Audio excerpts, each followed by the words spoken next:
We won, they lost, we are in the driver's seat. And what if I told you that the president-elect, President Donald Trump, is already doing more to change foreign policy for the better before even being sworn in? Many times on the campaign trail, President Donald Trump would say, my favorite word in the dictionary, my favorite word right next to love is the T word, tariff. Now, why would Donald Trump make such a statement like that? Of course, in typical Donald Trump showman style, he was trying to make a point, but it was a very profound point.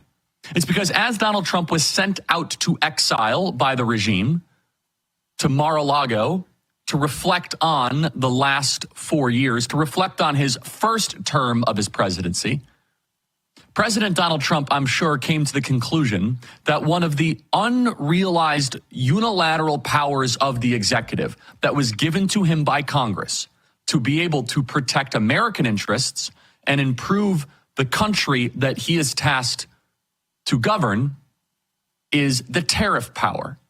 Now, mind you, there has been a bipartisan consensus in Washington, D.C., for the last 40 years that we must have unlimited and unfettered free trade. That the more piles of plastic that we import from foreign nations, somehow that is making us wealthier. It doesn't matter that our factories are vanishing. It doesn't matter that our communities are being flooded with opioids. It doesn't matter that the muscular class is finding themselves without work. No, we must have piles of plastic. It's a good thing that we have garage sales of stuff that we've never even opened. It's a good thing. It's making us wealthier. And Trump said, well, no, it's not actually. You can't just build an economy based on shorting stocks and real estate. You must make stuff. You cannot have a software-dependent economy. You must also have a hardware economy. And Donald Trump is a believer in the personal, the tactile, the real, not the abstraction. If you can't touch it, feel it, see it, smell it, ship it, use it, he's not that interested in it. You see, Donald Trump is a resetting back to how the economy should be configured. However, the overfixation on international free trade has deindustrialized the American economy. You drive nonstop from West Virginia to South Dakota, you will see, and not on the expressway, by the way, barren town after barren town that were once great pinnacles of American industry, where people found value, where towns were robust. Now they are ghost towns. So what exactly happened? Well, the unions probably overreached a little bit. We must be honest about that. That the unions asked for a little bit too much. And management of these companies started to get reached out to by consulting groups such as McKinsey. McKinsey would come down to Athens, Ohio. They'd come down to Mahoning County, Ohio, and they'd present on a whiteboard a very compelling vision.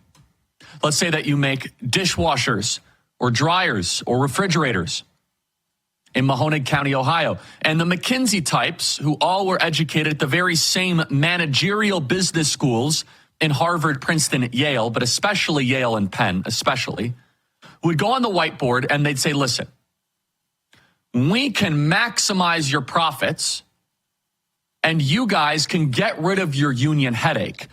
But here's what it's going to require. We phase out the factory in Athens, Ohio, and we send that factory to Wuhan, China. And you can get your widgets for your refrigerator for 5 cents instead of $2, that you can have very, very low labor, and then you bring the products back to America, and you can expand your profits, and everybody is happier. Now, the management of these companies were really reluctant to do this because it is simply and nakedly putting profits above patriotism. There is no other way to describe it. There is no other way to put it. But all of a sudden, we had elected leaders. Ronald Reagan was guilty of this. H.W. Bush was absolutely guilty. That would praise this idea of a new bilateral free trade, rules-based international order. We saw NAFTA be drafted. We saw the normalization of this idea that I was going to be raised in a country and everything said made in China, made in China, made in China. We are propagandized to believe that we are actually getting wealthier through this stuff, and it is a byproduct of Austrian economics. Again, there's a lot of good parts of Austrian economics, but it is far too obsessed with distant abstractions while your own nation becomes poorer, sicker, diseased, without work. And the intentions here, well, let's maximize the bottom line, and all those guys in Athens, Ohio, they can go get jobs in the technological economy. Well, it turns out that was a bad deal for the country. It turns out, looking back, we got piles of garbage that we do not use, limitless amounts of cheap stuff that we do not value. We have more textiles than we know what to do with. But are we actually a wealthier country? Yes, our GDP might be more, but are we substantially in a better advantage geopolitically, economically, than before these trashy ideas? Nations are fundamentally a group of people, not a collection of GDP. GDP is one of hundreds of metrics that you can use to try and measure whether or not a country is doing better. But the most fundamental question is, are the people better? And no. Because of the deindustrialist trade policies brought forward by McKinsey and the bipartisan groups of Democrats and Republicans, or should I say Democans and Republicats, because you can't even tell the difference sometimes, we have seen the hollowing out of America. No one dared to question this except Ross Perot, who was obviously unsuccessful. He said that sucking noise is Mexico taking all of our jobs, until Donald Trump came onto the scene, which, of course, is why he has flipped the entire map and why he has now turned Ohio into a deep red state, Iowa into a deep red state, and won Wisconsin, Michigan, and Pennsylvania twice. It's because Donald Trump saw the problem, diagnosed it, and was willing to do something about it. Now, there is no topic similar to tariffs that will get the clamoring and the anxiety of the corporate class. There's nothing similar to this. And Donald Trump announced last night something so profound. It's not just profound on an economic basis, because it is necessary for us to protect our industry and to be able to rebuild the muscular class. But it's also geopolitical, because this involves putting China in check. This involves stopping the hordes of criminal aliens that are coming into our country. You see, Donald Trump loves the T word for a reason, tariff. Because as he was reflecting on those 4 years of exile, I'm sure he grew and grew in appreciation. Wow.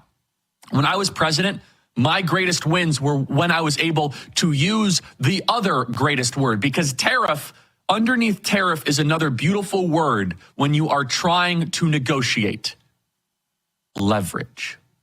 Donald Trump understands the art of a deal better than anybody else. And so when you have unilateral tariff authority, especially when you are the incumbent economic power, especially when you are still the wealthiest country, especially when you call all the shots, especially when you are the global reserve currency, that especially is a unique opportunity for you to be able to use tariffs as a wealth creator. However, the bipartisan groups in D.C. say, oh, no, because they're all funded by these corporations that keep wanting to make their widgets in China and not make them in Cleveland, Tennessee. So Donald Trump sent out a historic series of social media posts last night. Any goods from China will be subject to a 10% tariff. Mexico and Canada, 25% tariff on all goods until the illegal immigration on the northern border and the southern border will be completed, will be finished, and will be handled. And this is before Trump gets into office, and we have to take a break, but I'm going to build out to the brilliance of this. The brilliance of doing it before he goes into office gives them time to get the house into order, so he will inherit a better circumstance.